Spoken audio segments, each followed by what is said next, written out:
groet julle gemeente, al die geliefdes en heiliges van Lensburg en elders wat inskakel vir hierdie video preek. Julle is baie welkom en ek groet julle vanmôre of vanmiddag of vanaand wanneer jy hierdie video kyk in die naam van die Vader en die Seun en die Heilige Gees. En ek herinner ons waar ons hoop vandaan kom, broers, susters.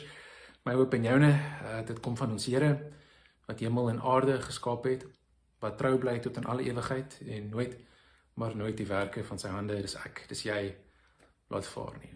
Amen, ons loof en ons prys hom, en ek wil graag vandag ons aanbidding begin rig, ons aandag begin rig in die rigting van aanbidding, met 'n foto, met 'n roepe tot aanbidding, hier uit die Psalmboek uit, dit is Psalm 63, die eerste 8 verse.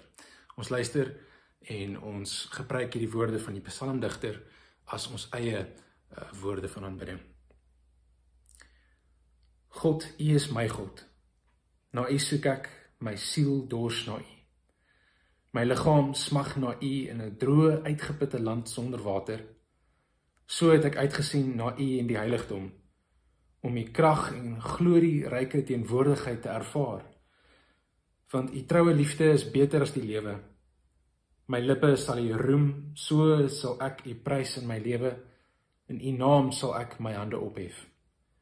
Asof van binnevet en die vetste dele word ek versadig, en met jubelende lippe bring my mond lof, as ek aan U dink op my slaapplek, as ek in die nag wake oor U prewel. Want U was vir my tot hulp, en in die skadu van U vlerke jubel ek. My diepste wese is aan U verknog, U regterhand ondersteun my. Net U daartoe vir ons, absoluut waar, ons smag na die Here, en by hom vind ons skuil. Vriende, ek wil vir ons uit die Lukas Evangelie vandag lees, dit is ons skriflesing hier in die derde Sondag van Lydenstyd, Lukas 13, van vers 1 tot 9. Vandag praat ons oor 'n tema, watter raam gebruik ek? Watter raam gebruik ek? Aan die hand van Lukas 13, 1 tot 9. Voordat ons saam lees, ek lees hier uit die 2020 vertaling en ek sal die woorde ook maak om te verskyn, om te vertoon, vra ek dat ons tog ons oë sal sluit en sal vra dat die Here ons sal lei vandag.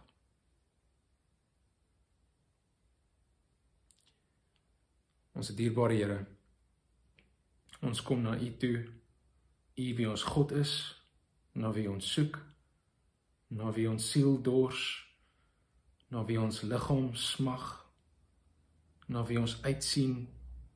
Here, want U troue liefde is beter as die lewe. Dit was die woorde van hierdie Psalm vanmôre. So ons kom, Here, as mense wat honger is vir 'n lewende woord, vir U om te spreek, vir U om vir ons leiding te bied, vir U om Uself te gee, dat ons aan U versadig, aan die teenwoordigheid versadig mag word, as dit moontlik is, Here. Ons wil gevul word deur U. En daarom vra ons, Here God, as dit U wil is, kom en maak ons harte oop vir die woord vandag. Maak ons ontvanklik vir dit wat U vir ons elkeen wil doen, met ons elkeen wil doen, Here, dat ons nie hier vandaan weer weggaan, presies dieselfde as tevore nie, maar werklik, Here, verander, Here, getransformeer in ons saligheid, net verdiep in U, 'n gedeelte van 'n nuwe mens by U ontvang, ons Skepper, ons verlosser, ons zaligmaker. Ons vra dit vandag in die heilige naam, ons smeek dit, Vader, Seun en Gees. Amen. Die woorde van die Lukas Evangelie, van Lukas 13 af.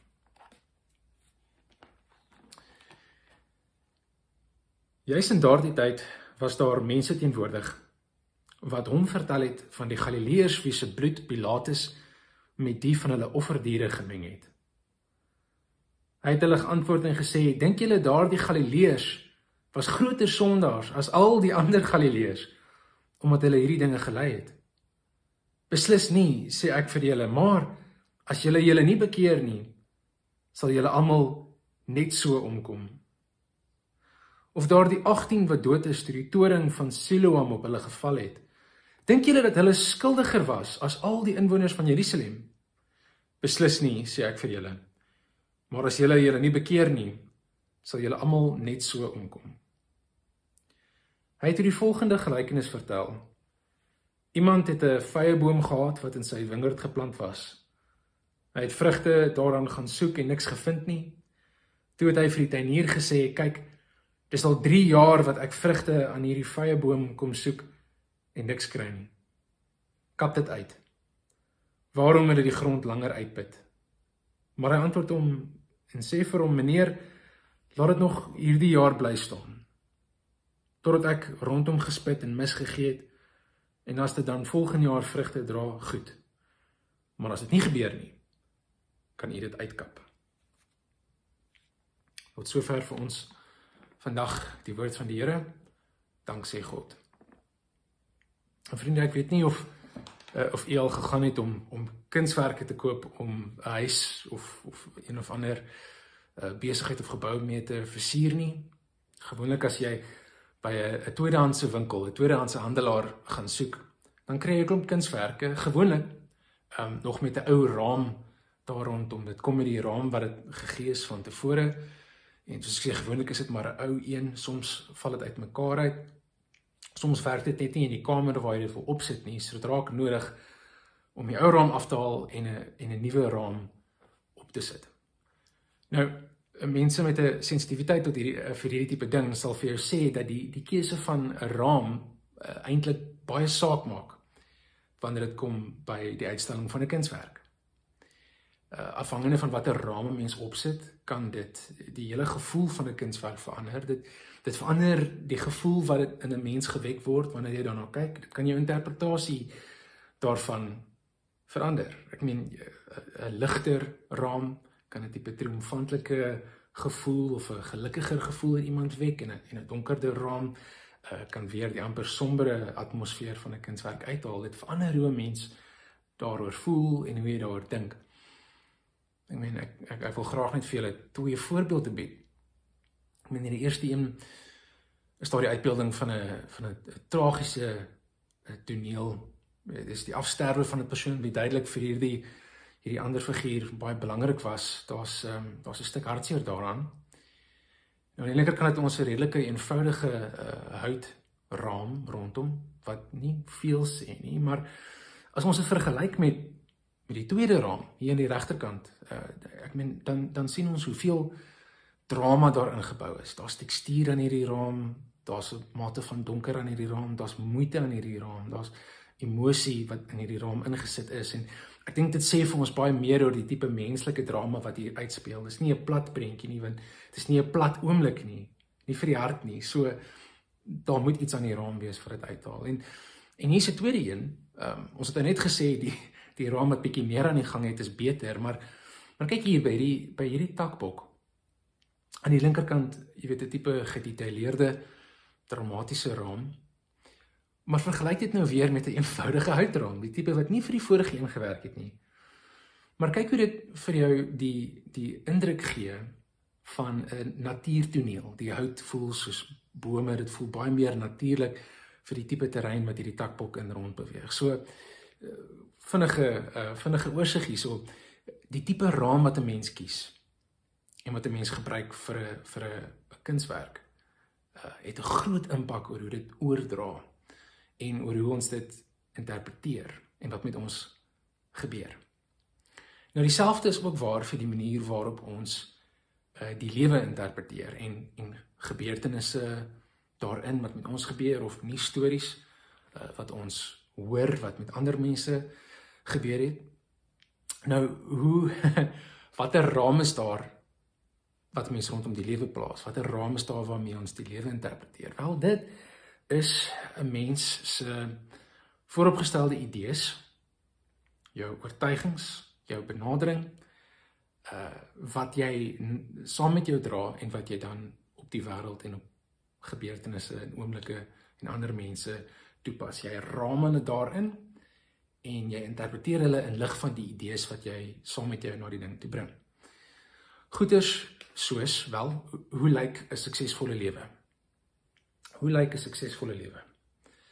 As jy daarvoor 'n tipe antwoord bied, as jy daarvan oortuiging het, gaan dit 'n impak hê op hoe jy ander mense se lewens en jou eie lewe interpreteer. Is ek sukses of nie?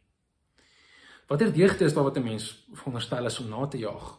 Met ander woorde, jy weet, watter goed is daar in 'n mens wat maak dat hulle goed is? Is ek 'n goeie mens?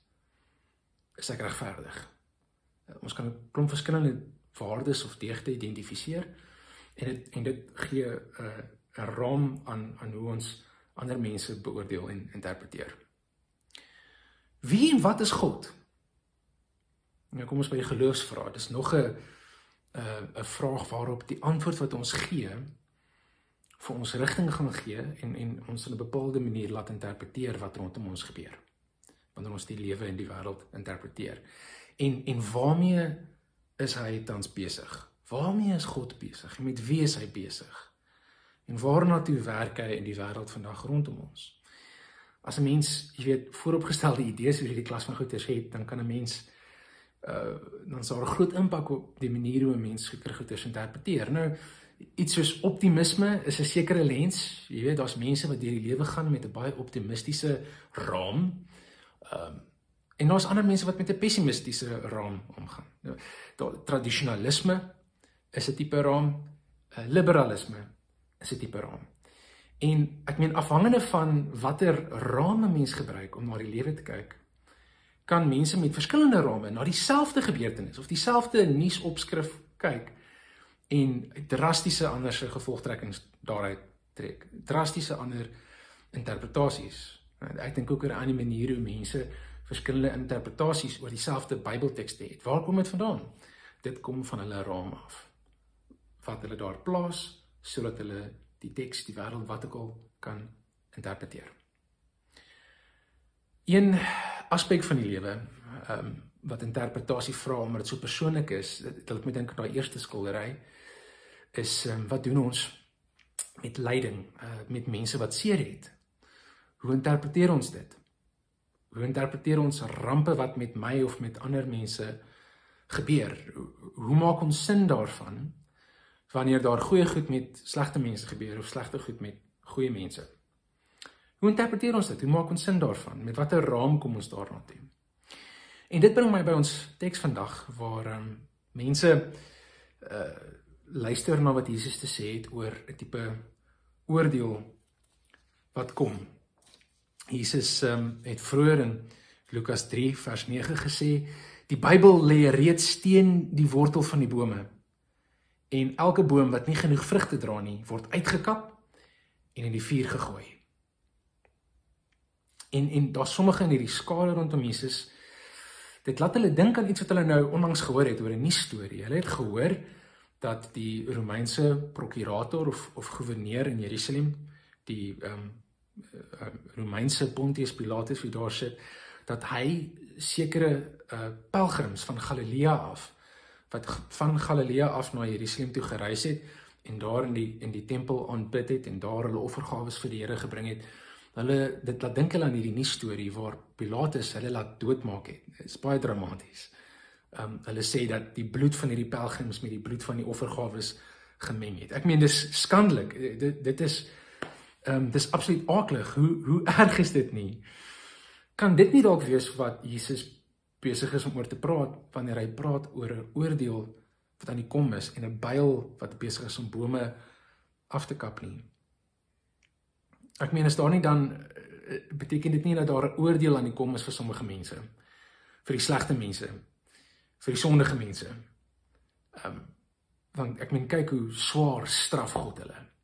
Kyk wat met hulle gebeur. Jy weet, verbeel jou hoe donker hulle geheime sondes moes gewees het, as God sou toelaat dat hulle in die tempel op hierdie verskriklike manier doodgemaak word. Dis die raamwerk waarmee hulle kom. Hulle glo dalk selfs dat hulle 'n tipe Bybelse beraming besig is om toe te pas, aan die hand van tekste soos Deuteronomium 28, 'n paar verse daarvan, wat sê, as jy aandagtig luister na die stem van die Here jou God, deur al sy gebooie wat ek vandag vir jou voorskryf, nougeset na te kom, sal die Here jou God jou verhoog bo al die nasies van die aarde. Seëninge sal jy ontvang. As jy egter nie na die stem van die Here jou God luister, deur al sy gebooie en vaste voorskrifte wat ek vandag vir julle voorskryf nougeset na te kom nie, sal vloeke oor jou kom en jou tref. En nou, dis dieselfde raamwerk waarmee byvoorbeeld Job se vriende gewerk het, toe hulle oortuig was dat hierdie verskriklike lyding wat op hom neergekom het, aanduidend moet wees van 'n verskriklike swaar skuld en skuldigheid voor God. Maar dit is nie Jesus se raamwerk nie. Hy antwoord, hy sê vir hulle, dink julle daardie Galileërs was groter sondaars as al die ander Galileërs, omdat hulle hierdie dinge gelei het? Beslis nie, sê ek vir julle, maar as julle nie bekeer nie, sal julle almal omkom. Met verwysing nie net tot die vervolging van Pilatus in die tempel van die pelgrims nie, maar ook na 'n toring wat omgeval het. Nou, Jesus sê hulle raam is uit foutiewe aannames oor wie God is, en ook oor hulle self saamgestel, en dit maak dat hulle nie kan raak sien, dat hulle nie kan reg interpreteer waarmee die Here besig is nie. En ek meen selfs hulle interpretasie van die Bybel daar is daarom foutief, want dit het nooit die implikasie gedra dat van Deuteronomium dat rampe slegs die skuldiges tref nie. Dit word nooit gesê nie. Die aanname dat die wie ly daarom sondig is, kom nie daarvan af nie. Dit het hulle saam met hulle ingebring in hulle raam. Die groot fout wat hulle maak, en dis dalk eintlik onbewustelik, is die rede hoekom hulle so 'n raam dalk sou aanneem, sou saambring met hulle. Want dis baie maklik om te dink dat, jy weet, as daai mense, baie duidelik, daai mense daar aan die ander kant, as hulle duidelik 'n aanduiding het dat hulle sondig moet wees, want kyk hoe straf God hulle, dan maak dit baie maklik vir my om te dink dat ek onskuldig is, dat die Here in sy oordeel my oorgeslaan het. Jy weet, ek wie veilig is van sulke rampe. Ek meen, dis die ander mense, dis die sondaars daar buite, dis nie ek nie, wie op hulle hoede moet wees. Jy weet, Jesus praat duidelik met hulle, nie met my nie. Ek is veilig, ek hoef nie te luister nie, hulle is besig om aangespreek te word. En hulle is verkeerd. Ek meen, Jesus wys vir hulle dat hulle raamwerk verkeerd is, deur vir hulle 'n beter een te bied, 'n beter manier van dink oor hierdie ding. En hy doen dit aan die hand van 'n gelykenis en weer eens een oor 'n boom. En hy wys hoe hierdie situasie behoorlik beraam kan word om die werksaamhede van die Vader reg te verstaan. Hy sê vir hulle, luister, hierdie hele generasie, eintlik die hele mensdom, is soos 'n vyeboom wat vir 3 jaar lank al veronderstel was om vrugte te dra, maar nog nie het nie. 3 jaar lank kom die oestyd en daar gebeur net niks nie. En dis die mens, wie nie die vrug dra van opregtheid, van heiligheid voor God, van nederigheid nie. En die Vader is soos 'n boer dan, ek meen ten volle by sy reg, hy het die volle reg om dan daai boom af te kap, uit te kap, te vernietig, te laat brand. Maar hy kies om dit nie te doen nie. Hy uit sy genade kies hy eerder om toegeeflik te wees, om 'n genadejaar te gee waar daar nog tyd is vir die boom, vir die mens, om vrug te dra, om hulself te bekeer, soos Jesus sê, en om weg te draai, om die ou raam af te haal, om te heroriënteer, om los te maak van daai tipe skynheiligheid waarmee ons so vinnig is om onsself te regverdig. Daar kom inderdaad 'n oordeel, en dit kom oor almal. Maar wie tans van rampe gespaar word nie gespaar op grond van hulle vrug, dat hulle so goed is dat hulle gespaar word nie. Nee, hulle word gespaar alleenlik weens God se genade. Daar is nie onskuld in hulle nie, maar die Vader is hulle nog steeds genadig. Dit is hoe ons dit beter kan verstaan, dis 'n beter raamwerk. Nou broers en susters, hierdie raamwerk, dit maak vir Jesus baie saak, want as ons dit nie het nie, gaan ons nie net dit nie reg kry om die wêreld te verstaan nie, om ons lewe te interpreteer nie, om die wil van die Vader raak te sien nie. Ek meen, dan kan ons nie Jesus se eie komende lyding verstaan nie. Want hy gaan binnekort, hy is nou op pad na Jerusalem toe, soos 'n pelgrim uit Galilea uit, na daardie tempel toe. En wanneer hy daar kom, hy het dit klaar aangekondig en ons weet dit, wanneer hy daar kom, gaan die gesagsfigure, gaan Pilatus onder andere hom doodmaak. So wat sê ons raamwerk vir ons?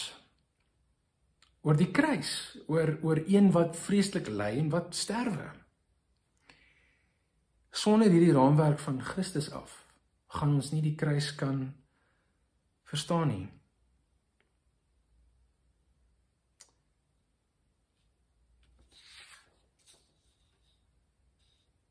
Wat sê ons raamwerk vir ons oor so 'n persoon? Dat hy 'n sondaar is en dit verdien.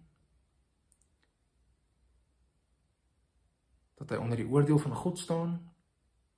Of is daar 'n ligter raam, 'n helderder raam, wat die goeie nuus van hierdie gebeurtenis vir ons kan uitlig, wanneer ons nou in Paastyd weer Golgotha benader, wanneer ons dit weer betree, is daar 'n helderder raam, wat ons sal help om raak te sien, die goeie nuus van hierdie ding, dat dit nie nederlaag is nie, maar eerder oorwinning. Dat dit nie vervloektheid by Jesus is nie, dat die Vader nie hom afkeer nie, maar hom sy geliefde seun noem. So laat ons selfondersoek doen, laat ons vir onsself vra, watter raam gebruik ons, waarmee ons dinge en mense interpreteer. Met watter raam kom ek, bring ek een wat, jy weet, van die begin af oortuig is, dat hierdie land van ons en hierdie wêreld eintlik maar in 'n tipe doemspiraal is, waar dinge net slegter en slegter kan word, so wanneer ons weer 'n artikel van, of 'n opskrif van slegte nuus kry, dan knik ons koppe vol wysheid, jy weet, ons het geweet gaan gebeur, hoe kan dit andersins wees? Is dit ons raam? Of het ons 'n tipe raam van selfregverdiging, waarmee ek ken my hart is reg, ek kan nie fout doen nie, so wanneer daar konflik kom met ander mense, dan moet dit mos natuurlik die ander party wees wat skuldig is, eerder as ek. Is dit ons raam? Die tipe raam wat skuld by ander mense soek, maar nooit dit in myself kan raak sien nie? Of die heel belangrikste dalk is met watter raam interpreteer ek die lot van ander mense, van mense wat swaar kry? Hoe lees ek armoede? Hoe verstaan ek siekte? Sien ek dit as 'n teken dat hulle deur God afgekeer is, en dat ek wie daai goedes gespaar is, so geseënd is, dat ek aan die Here se kant is, en hulle moes sekerlik iets gedoen het om sy vyande te word? Of lig my raam vir my uit die manier waarop Jesus op 'n besondere en 'n geheimsinnige manier juist met daai mense besig is en werk, daai mense, die kwale van wie en die lyding van wie hy op homself gekies het om te neem. Jesus se raam maak 'n wêreld se verskil. Ek dink ons moet nie te vinnig wees om onderskeid te tref tussen ons en hulle nie, soos wat hierdie mense vir Jesus doen oor hulle, kyk daai ouens, die oordeel lê by daai Galileërs wie dood gegaan het. Nee, sodra ons begin ons en hulle, dan kan ons, dalk vind ons net dat die Here by hulle besig is, en nie by ons nie. En dan is daai skeiding nie meer so lekker nie. Vriende, oordeelsdag wag op ons elkeen, maar vanuit genade gun die Here vir ons 'n genadejaar. 'n tydperk waar dit moontlik is om te bekeer, om 'n ommekeer te ondergaan, om onsself te heroriënteer, om daai ou raam wat uit mekaar uitval, wat nie lekker werk nie, af te haal. Ek meen daai raam van selfverdediging, daai raam met al ons vooropgestelde idees, en om Jesus se raam te neem, om die raam wat hy vir ons gee, om die wil van die Vader, en om die Bybel, en om die wêreld, en om ons eie lewens, en om menslike lyding te verstaan, op te tel en op te sit. En dit is goeie nuus. Dit is goeie nuus, want dit beteken dat wanneer die oordeel kom, ek nie vassit, dat my lot word nie bepaal deur wie ek in die verlede was nie, deur my verlede nie. My lot voor God word nie bepaal deur wat met my gebeur van buite af, waar ek geen beheer het nie. Al wat nodig is, is om die raam van hoogmoed neer te lê en om die raam van nederige navolging en vertroue in ons Here op te neem. En sien hoe anders kan die wêreld dan lyk. Probeer dit. En sien watter verskil die Jesus raam kan maak. Amen. Ek wil graag vir ons bid. Ons sluit die oë. O Here God, ons vra vandag dat U ons bewus sal maak van die raamwerke wat ons saam met ons dra, wat ons dalk nie eens van bewus is nie. Here, die goed wat funksioneer, wat maak dat ons en ons bure heeltemal in ander wêrelde lewe. Wat ons kyk met heeltemal 'n ander perspektiewe op dieselfde sake, op dieselfde mense. Dit is wat dit is om mens te wees. Ons vra Here, maak ons bewus van hierdie dinge. Mag ons behou wat goed is en vernietig wat sleg is. Sodat ons, Here, vrug mag dra as 'n vyeboom wat so vrugbaar is met die vrugte van die Gees, Here, in heiligheid en regverdigheid. Dat wanneer die dag van oordeel kom, die oordeelsdag aan die einde van die geskiedenis, Here, dat U tevrede met ons mag wees.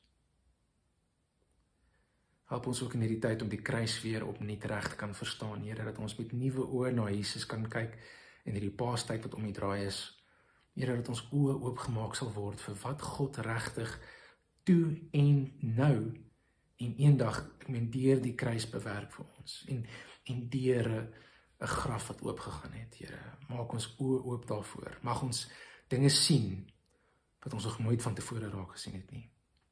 Seën ons, Here, seën ons gemeente, seën ons dorp. Bewaar ons vra dit in die heilige naam, Vader, Seun en Gees. Amen. Vriende, mag die Here vir julle seën en beskerm. Mag die Here sy aangesig maak om oor julle te skyn en julle genadig wees. En mag die Here sy aangesig oor julle verhef en aan julle vrede gee. Amen.